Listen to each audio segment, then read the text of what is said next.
Hi, welcome to the world of 3D printing.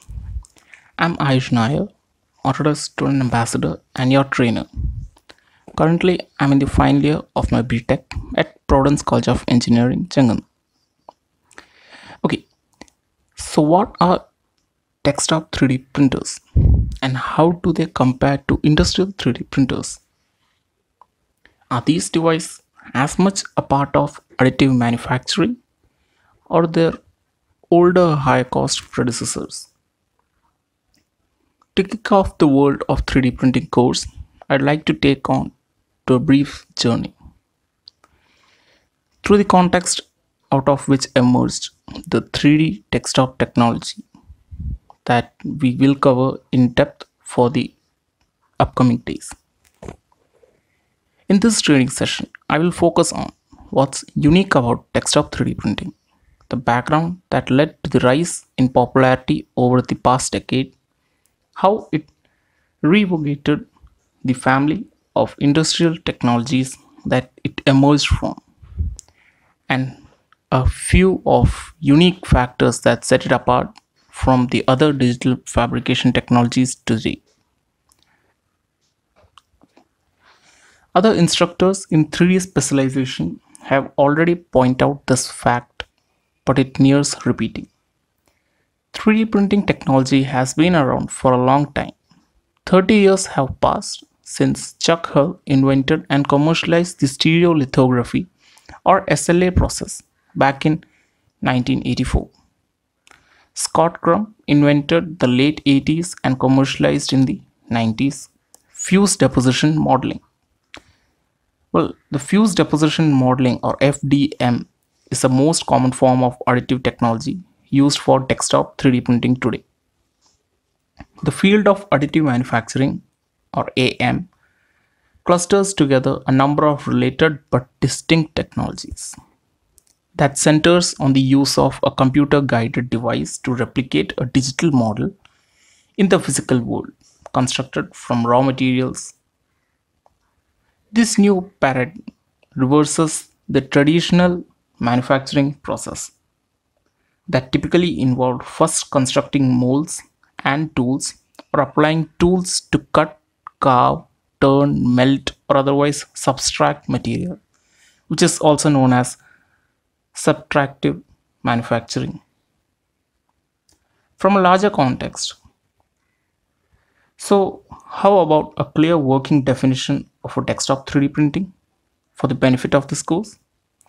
Initially, the size factor was the key differentiator, but now a more reliable gauge these days would be the price. Desktop 3D printers are additive manufacturing devices typically that comes under around 3 to 4 lakhs. Over this amount and the ownership of the machine shifts from an individual might pay for a trusted tool up to a business level investment. Several classes of 3D printers exist from micro or portable to consumer to professional and emerging from the desktop ecosystem.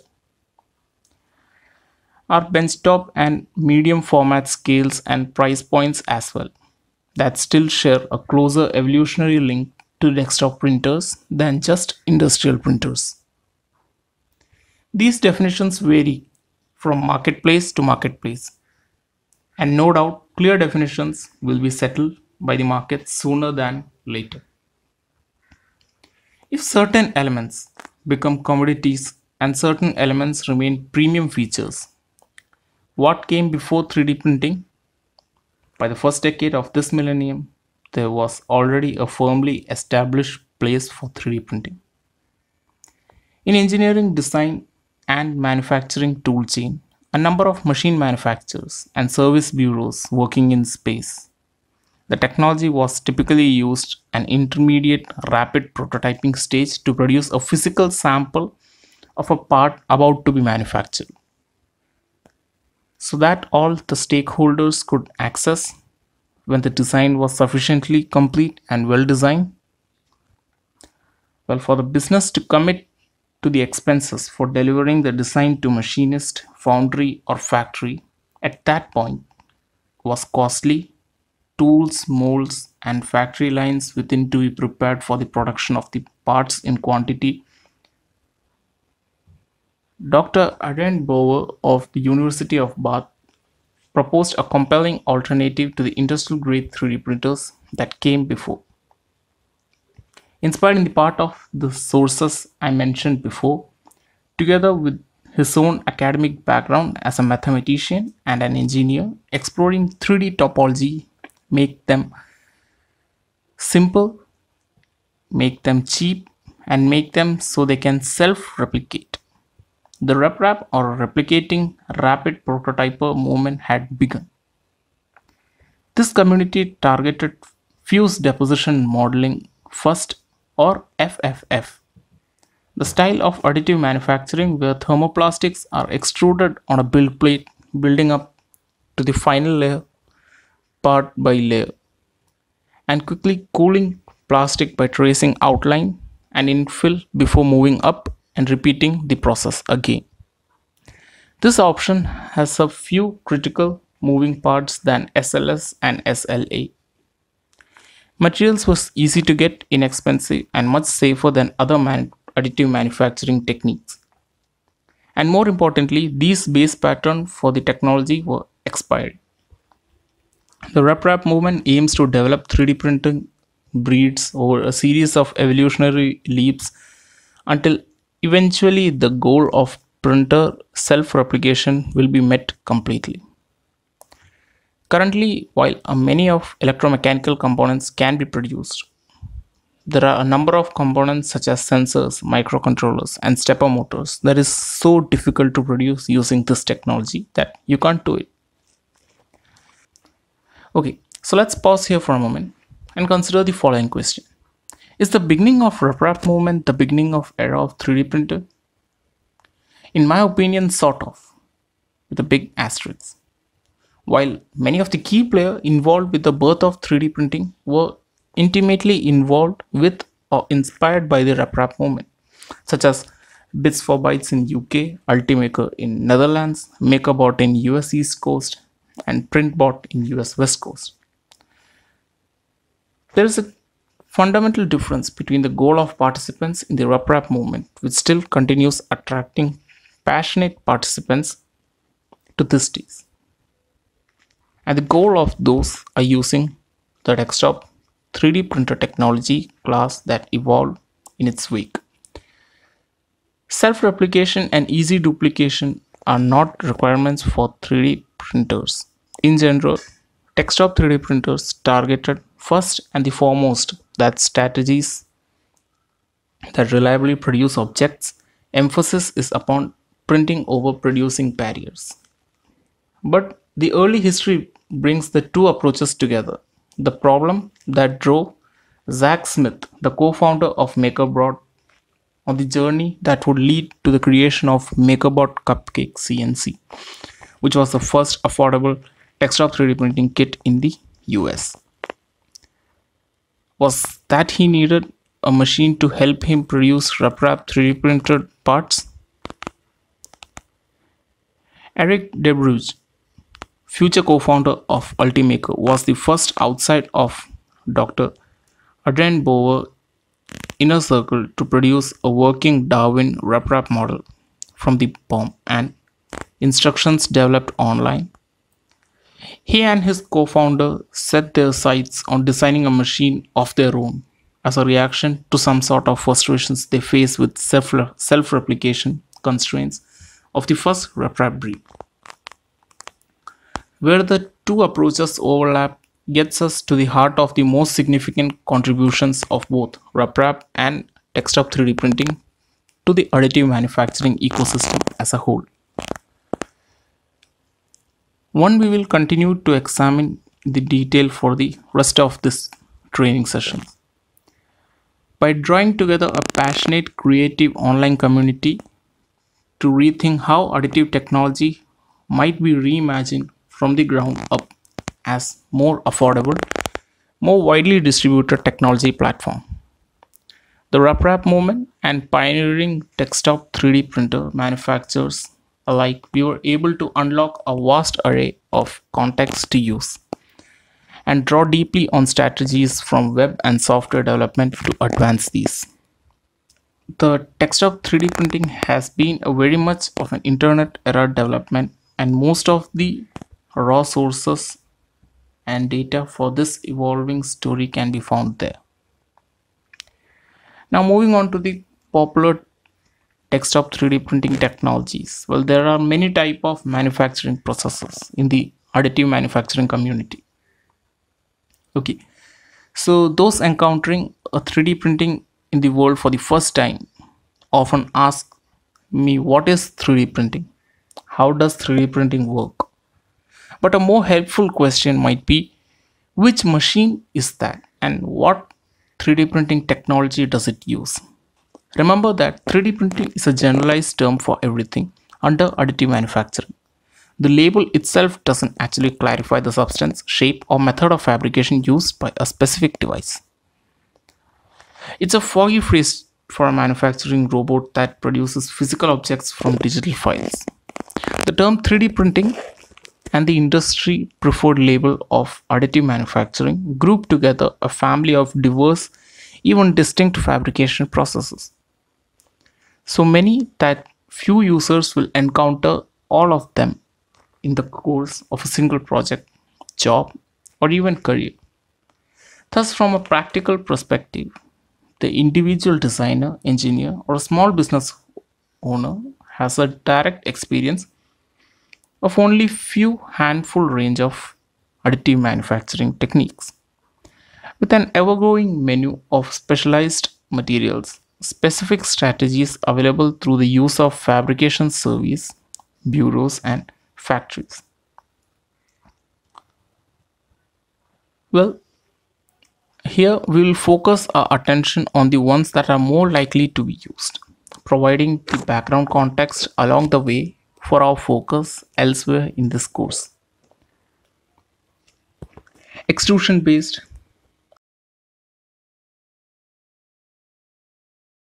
wet photopolarization,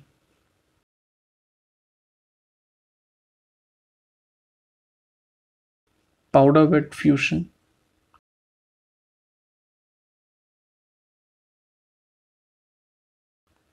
direct energy deposition, and binder jetting. Extrusion based. Under this, you have fused deposition modeling, fused filament fabrication FFM and FTM, paste extrusion, robo casting, produce a gel or heat stuff up so that it can be delivered via control onto a build plate, building up a thing layer by layer, drawing a tall stack of very thin two-dimensional cross sections. FFF is like a hot glue gun guided by the hands of a clever patient robot, and paste extrusion more likely the same thing but being done with a cake frosting instead. In the Venn diagram of digital fabrication technologies, 3D printing overlaps with many other methods, especially those either relying on computer guided tools or optimized with microprocessor unit automation in the past century. Broadening the field of machine design, process control automation, robotics, and other manufacturing technologies that are true natural springs that feed these technologies. Okay, so now moving on to the common perceptions and misperceptions. So basically, here I will share you with the list of the most common misperceptions associated with desktop 3D printing. Okay, so question: what is it good for anyway? Making plastic tinkerets? People walking past 3D printers demo table at Maker Fair or Hackerspace might see piles of adorable trinkets and come to this conclusion: a 3D printer only prints junk. Sure, there will be some 3D printer operators who never taste the fruit of this technology beyond handy plastic bottle openers, rapid prototype, engine part samples, and cute logos, tattoos. But if you step a little further down the 3D printer, yellow brick road, you quickly recognize that this is a general purpose tool designed for adaptability and capable of vast range of potential applications. Not just one thing.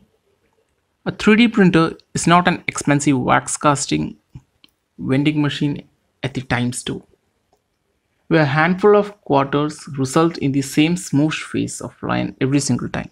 If a hammer is a tool that serves a single function, then 3D printer might be described as a meta tool, one tool suited to a broad range of general purpose, constrained less by the geometry to produce than an available feedstock material, fabrication technology, tool head, and the size of the resolution of its build envelope. When you use one, you are passing a digital design to an automation system capable of producing a real physical object.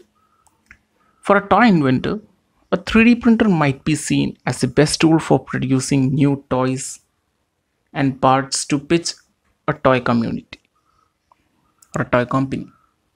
For an aerospace engineer, a desktop 3D printer might be the communication tool to demonstrate progress on a project, while the industrial 3D printer might be the machine shop and foundry wrapped into one, printing out parts ready to install into a plane or a satellite.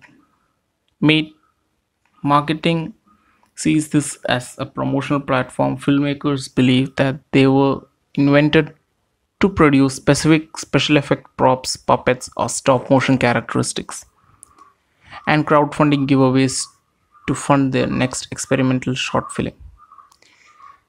3D hobbyists see this as an opportunity to participate in an online community, download and print out a personal avatar of their favorite online games, design and fabricate one of their kind gifts for their loved ones, and still have time to print a new batch of sturdy gardening labels for a flower bed. Okay, so that's all about a 3D printer. So now let's meet a 3D printer. Okay, we have talked generally about the background of desktop 3D printing and technologies that you are likely to encounter locally. Now let's go and meet one of the desktop 3D printers. Okay, so here what you see is an Ultimaker, which is a 3D printer. Let's take a look and what's going on here. The one thing you notice first is the tool head moving around and about the build platform. But if you take a snapshot of what's happening inside, you'll probably miss the whole story. So what is happening here? What elements of the machine are critical to its mission? And how do you get what you'd want out of the machine like this? Well, the story actually begins back here, behind the machine where the filaments spool. This answers one of the first questions that many of them ask when they see a desktop 3D printer for the first time. Where does the ink, or where is the plastic, the material, the part that is created come from? Well, here's it. It's the material. It's been pulled into this machine very slowly by this filament drive mechanism, and on the back of this machine it goes up through this board and tube which is attached to the both sides, and that force that pushes from the back of the machine is translated into a pushing and pulling force down to the hot end. More of what's happening in the hot end hence happens out of sight. The filament passes through the cold zone into the transition zone and down to the melt zone. By working out the math ahead of time during the slicing operation, the goal of a printer is to balance the downward force of the cooled material that pistons down into thermal chamber with the transition of that filament at the front of this process, from the firm plastic into a hot gooey plastic. While it is hard to tell without getting really close, the tool head is laying down a very fine thread of plastic down everywhere on this layer of the part where it is needed. One way to think of this is that the machine is drawing the object one layer at a time.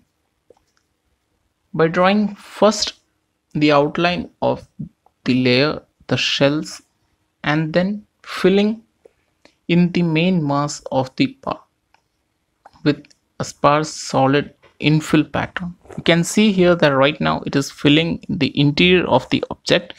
The sparse infill pattern calculated to fill the object with a specific range of material compared to the volume such as 5% or 20%.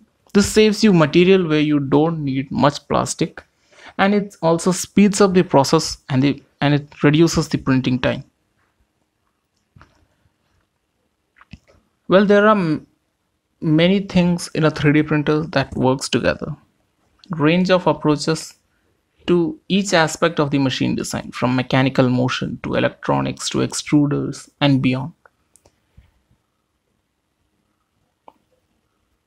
So I will provide the further details about other styles you might find interesting in the upcoming training sessions.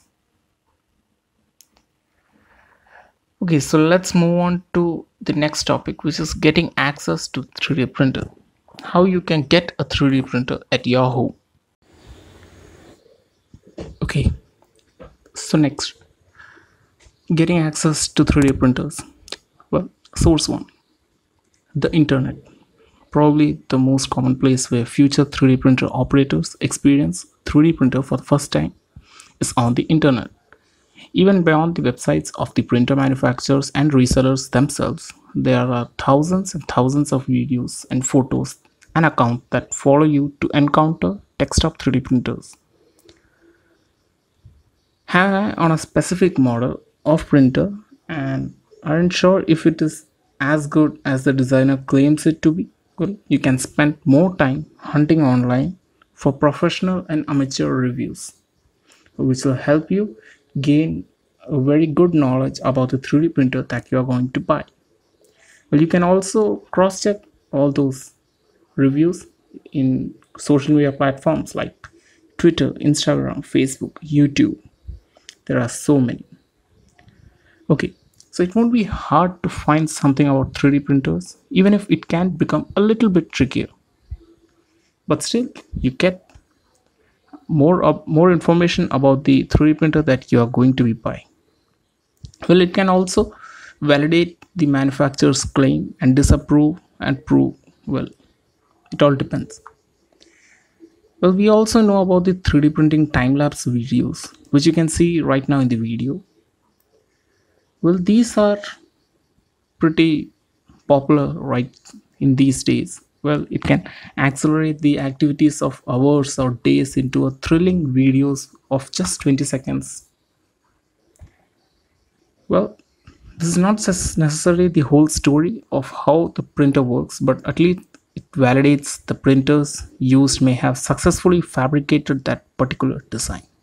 So the second source would be the 3D printing retail stores. If you are in an area lucky enough to have its own 3D printer retail presence, then visiting the stores can be a great way to see the machine and to study a lot more about it. Well, but there are few much hand-picked stores out there in India. Well, but the logistics services are pretty good. So if you need something, any kind of 3D printer, yes, you can get a hand on. But the presence of 3D printing retail stores is much less. Okay, the third source would be libraries and makerspaces. Even in towns that do not have physical stores that sell 3D printers, chances are that there may be opportunity for free membership access within the local public's libraries or school fab labs or college fab labs, academic makerspaces in the universities, college, and hacker spaces, community sensors, business incubators. Well, in Kerala, you can find a 3D printer of any type which you need in the Kerala Startup Mission website itself. Well, you cannot buy it, but still you can use and you can know what are the pros and cons of buying that particular 3D printer. Well, the fourth source would be like a 3D printing meetup.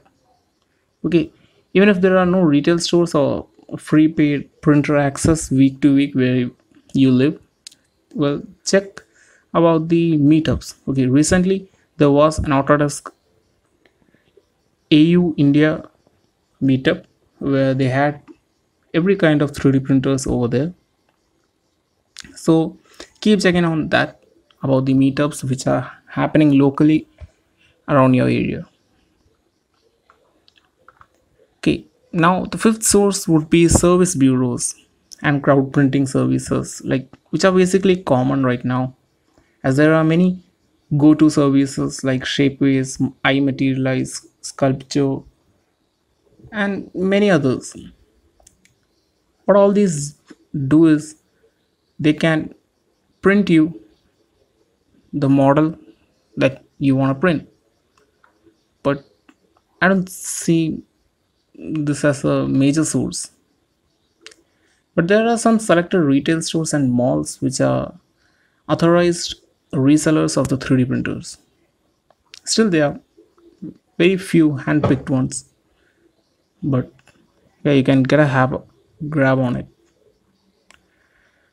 Okay, so this was about the how you can get a 3D printer or how you can access a 3D printer. Okay, now moving on to the other topic, which is selecting a desktop 3D printer. Well, which is one of the top questions that I get used to ask. Well, selecting a desktop 3D printer depends upon person to person, the budget, the use for that. I mean, there are some who use it only for hobby, and some are there who use for their business. So it really depends on what use factor you need and at what price point, what is the budget that you have. And also it depends upon the materials that you are going to be printing upon. Like in the case of business, then you might be needed to print in different cross platform materials. Well, you have to print with flexible materials, you have to print with TPU, you have to print with PLA, ABS. These are different kinds of printing materials. Well, I can share you with total confidence that select a machine within your budget that match your needs. Well, that's what I can just suggest you right now. Most of those who have asked me for an advice for purchasing a printer in the past haven't worked out. Well, either the budget or the key features that they need to prioritize. Also, they haven't considered the risk that the cost of materials and maintenance can transform a discontinued machine into a money pit. Until you work out both sides of the equation, you will have a hard time limiting the wide field of options down to those that suit both your budget and your needs. Okay, now there are budget 3D printers. The race to the bottom with consumer facing 3D printing has produced some real talks, but also a few gems like the monoprice worth looking for a certain kind of users. These tend to be used until it fails, but have a few service and maintenance options. The Tinker class are machines that have user access and modification as central focus. This is where the entire desktop category started, right here with DIY maker machines. Okay, now moving on to the last topic of this day, which is SLA Desktop 3DP hardware, or which is the SLA means stereolithography, or otherwise known as SLA, was the first developed by Dr. Hideo Kodama. It was used to UV light source to cure a photoreactive polymer. Chuck Hull later coined the term SLA and developed and patented the first SLA machine as we see them today. Due to expiring patents, there are now multiple companies who are developing SLA machines. They all use the same basic principles though. They have a photopolymer called a resin, a light source that will selectively cure the resin, and build plate that will move up and down in the z-axis to allow the machine to build layer upon layer. There are two major types of SLA machines: right side up and inverted.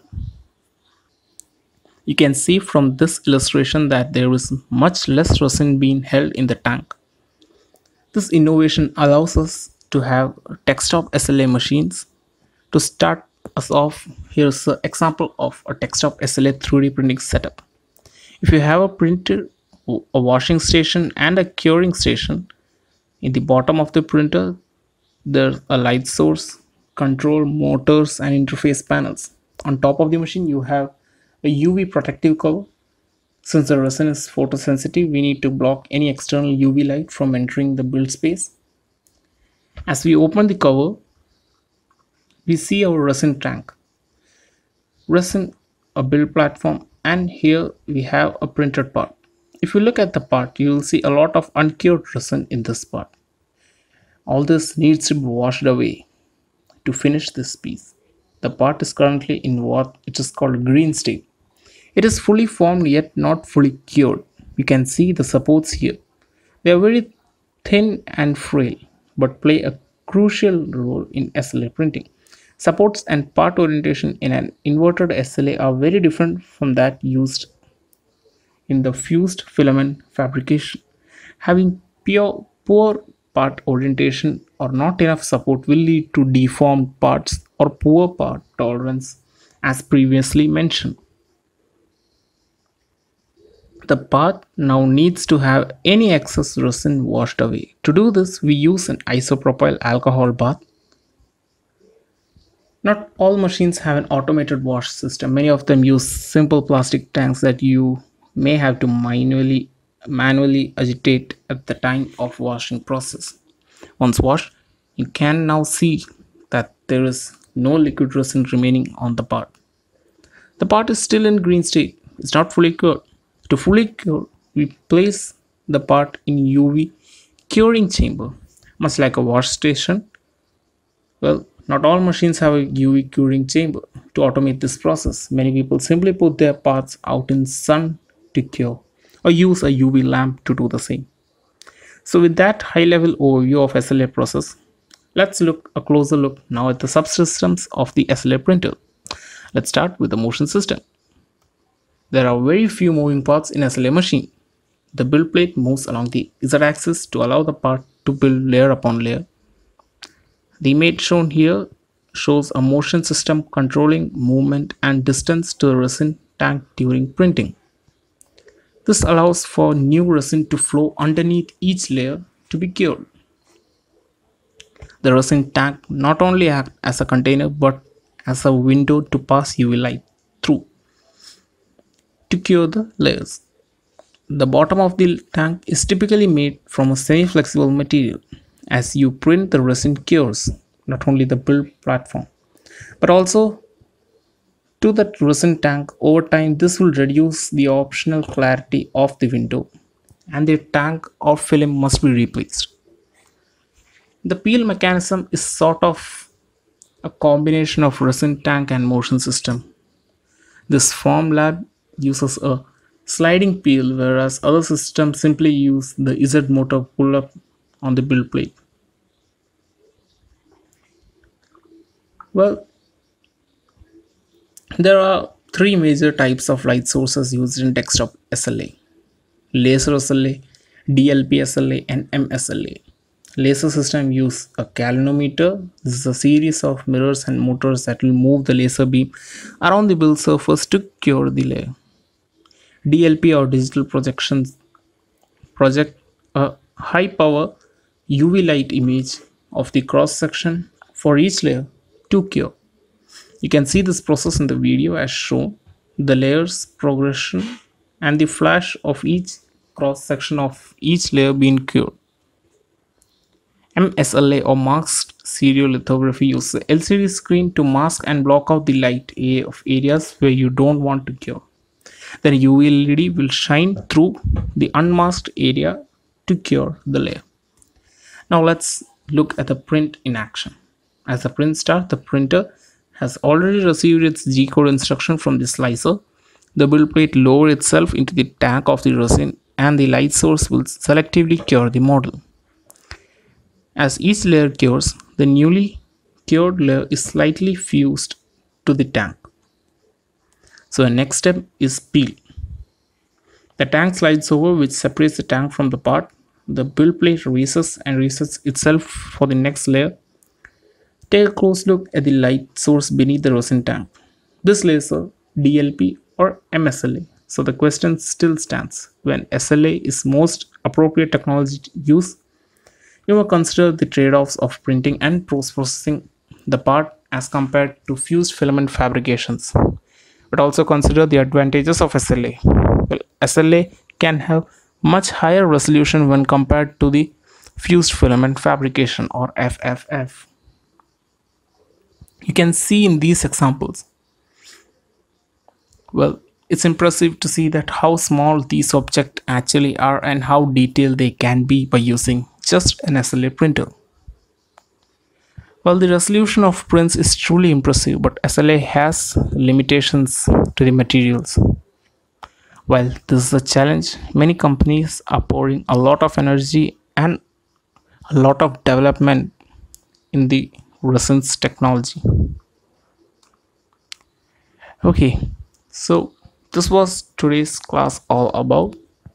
Well, I would like to have a feedback and a Q&A session with you guys.